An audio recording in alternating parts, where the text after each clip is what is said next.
शेतकरी मित्रांनो नमस्कार. राज्याचे उपमुख्यमंत्री अजितदादा पवार यांनी 2025-26चा अर्थसंकल्प 10 मार्च 2025 रोजी सादर केला.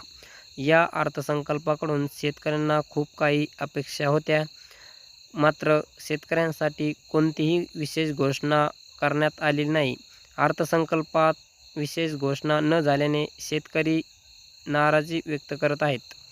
विधानसभा निवडणुकीपूर्वी महायुती सरकारने शेतकऱ्यांना कर्जमुक्त करण्याचे आश्वासन दिले होते. नव्या सरकारचा हा पहिलाच अर्थसंकल्प असल्याने या अर्थसंकल्पात शेतकऱ्यांची कर्जमाफी होईल अशी अपेक्षा होती. शेतकरी नेते तसेच विरोधी पक्षनेते आणि सत्ताधारी पक्षांचे आमदारही कर्जमाफीची मागणी करत होते. मात्र शेतकरी कर्जमाफीबाबत कोणतीही घोषणा करण्यात आलेली नाही.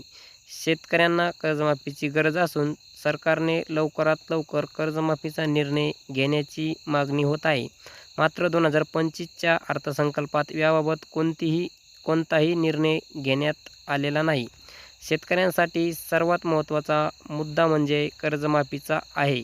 निवडणुकीपूर्वी राज्य सरकारने शेतकऱ्यांना कर्जमुक्त करण्याचे आश्वासन दिले होते. मात्र याबाबत कोणतीही स्पष्ट घोषणा करण्यात आलेली नाही. या मुद्द्यावर विरोधी पक्षांनी वेळोवेळी सरकारकडे जबाब विचारला असून सत्ताधारी पक्षातील काही आमदारांनाही याबाबत आवाज उठवला आहे. मात्र शेतकऱ्यांच्या कर्जमाफीचे प्रकरण अद्याप प्रलंबितच आहे. शेतकरी मित्रांनो, असेच नवनवीन अपडेट मिळवण्यासाठी आमच्या चॅनलला सबस्क्राईब नक्की करा.